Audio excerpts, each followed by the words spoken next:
Hi friends, so in this particular video we're going to be covering OBG updates. The most significant one again will be GTN, the update in the FIGO classification staging of gestational trophoblastic neoplasm. So this is the slide that we have studied. The major change is in the staging and the prognostic score. In the staging, what have they added? So in stage 1, earlier it used to be uterus, they've now added cervix also, right? So uterus and cervix they've clarified. Second stage, we have studied adnexa, vagina, broad ligament. So now they've categorically mentioned broad ligament, right? What they've added here is stage 3, lungs and lymph node metastasis below diaphragm. This is new, and lymph node metastasis above the diaphragm, right? So it becomes similar to your Ann Arbor staging of lymphoma, yeah, if you can correlate that way. So below diaphragm, above diaphragm. This is the anatomical staging. Next, ACOG also gave 2026 CS screening recommendations. Nothing much has changed from what we study. So we have studied from 21 to 30 years. We recommend pap smear 3 yearly. From 30 year onwards, HPV testing is preferred. So what they are saying is, instead of a co-testing, they are saying just primary HPV testing every 5 years is what is preferred. You can also do co-testing. Another alternative they have given is a self-collected HPV. So this is the self-collection HPV kit, which is from the higher vagina.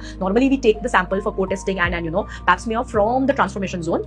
Because this is only HPV, just the upper vaginal swab, which the patient can collect themselves, is what is now, something which has been introduced here, right? So what they have said is we must distinguish this condition called GTT. This I feel may be tested. So this is gestational transient thyrotoxicosis versus Graves. So you know how the HCG, the alpha subunit of HCG, TSH, FSH, LH are all the same. So that's why, because of that, the alpha unit being the same, HCG may mimic TSH and do TSH's job, which results in thyroid activation. So that is gestational transient thyrotoxicosis. So they are saying we need to, differentiate that from actually Graves' disease, because this is going to be self-resolving. So it's very easy just to do the thyroid receptor antibodies, right? So if you all know PCOD is now called PMOS to reflect that it's an overall polyendocrine metabolic ovarian syndrome, and PCOD anyways was a misnomer, right? So polycystic ovarian disease were never really cysts, those were follicles. Nothing else except the name they have changed. Gestational hypertension previously used to be 140/90 after 20 weeks, which normalizes by 12 weeks postpartum. Now that has 6 weeks postpartum. Means agar 6 weeks ke beyond bhi persist kar raha hai ya coming before 20 weeks, that's chronic. So what used to be 12 is now 6, okay, 1.5 months. Remember that.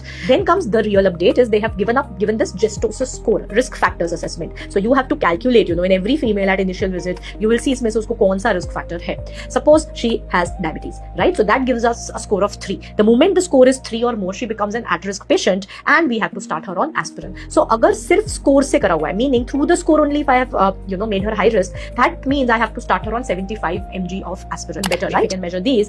If that comes out to be positive, then we will give higher dose, 150 mg per day. Okay, should be started ASAP, optimally before 16 weeks. This was asked in ILICT, so this is very, very important.